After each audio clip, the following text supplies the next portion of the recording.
प्यार आशीर्वाद हमारे उत्तराखंड को मिल रहा है, उनका भी बहुत धन्यवाद कर रहा हूँ। और इन सब बातों के बाद जो वातावरण मेरे प्रदेश का बनाया गया, मेरी इच्छा है मेरा प्रदेश आगे बढ़े।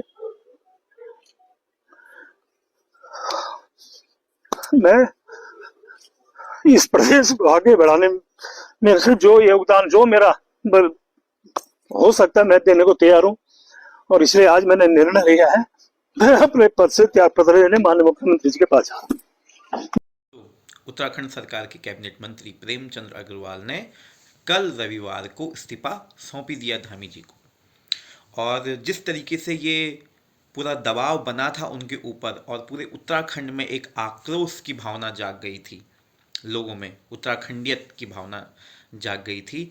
और उन्होंने बयान ही कुछ इस तरीके का दिया था, आपत्तिजनक दिया था और घटिया बयान दिया था, जिस वजह से हर तरफ से जो है दबाव दबाव प्रेशर उन पे पड़ गया और आखिरकार जो है उनको झुकना ही पड़ा जनता जनार्दन के सामने, क्योंकि पब्लिक का ही वो प्रेशर था जिसकी वजह से उन्होंने इस्तीफा कल दे दिया। और मेरे हिसाब से ये इस्तीफा तो बहुत पहले ही हो जाना चाहिए था, नैतिकता के आधार पर। और हर उस व्यक्ति को जो उत्तराखंड के बारे में, पहाड़ी लोगों की अस्मिता के बारे में इस तरीके से घटिया बयानबाजी करते हैं, उन लोगों को इस्तीफा देना चाहिए। तो फाइनली उन्होंने कल इस्तीफा सौंप दिया। और ये हमने जिस तरीके से अनिल बलूनी ने जो बयान दिया था वहाँ से भी कुछ संकेत मिले थे और कहीं ना कहीं होली तक का जो है इंतज़ार किया जा रहा था। लेकिन भारतीय जनता पार्टी की तरफ से भी उन पे एक तरीके से दबाव बनाया गया, क्योंकि बयान ही इस तरीके के घटिया उन्होंने दिया था, जिस वजह से एक दबाव बन गया उन पे और आखिरकार जो है उनको इस्तीफा देना पड़ा। दूसरी बात इसमें एक इम्पॉर्टेंट चीज़ ये भी हो जाती है कि क्या हमें सबक मिलता है।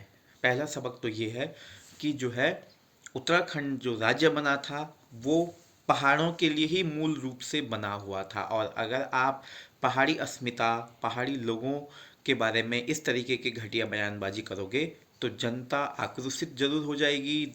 2 साल का समय है, 2027 में विधानसभा चुनाव है, कहीं घाम तापने की नौबत ना आ जाए, इस वजह से जो है उन पर एक दबाव बन गया।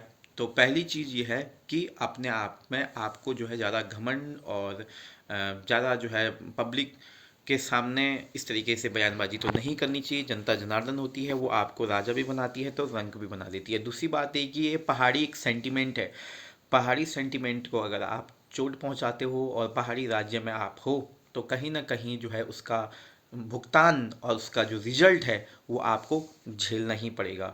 तो मैं तो ये कहता हूँ कि जो इस तरीके के जो लोग होते हैं, सत्ता के नशे में जब चकनाचूर हो जाते हैं, भ्रष्टाचार में लिप्त हो जाते हैं, और भी जो लोग हैं उनके खिलाफ जो है कड़ी से कड़ी कार्रवाई होनी चाहिए। क्योंकि पब्लिक का ही पैसा होता है, पब्लिक ने आपको सेवा करने का मौका दिया रहता है, लेकिन आप अगर उसका गलत तरीके से इस्तेमाल करोगे, गलत बयानबाजी करोगे और अन्य चीज़ें भी, और आई एम श्योर कि अब जो उनियाल जी हैं या जो एक खंडूड़ी जी हैं इन पे भी कहीं ना कहीं एक प्रेशर बना रहेगा। इन लोगों को भी जो है अगर नैतिकता है तो ज़रूर इस्तीफा सौंप देना चाहिए।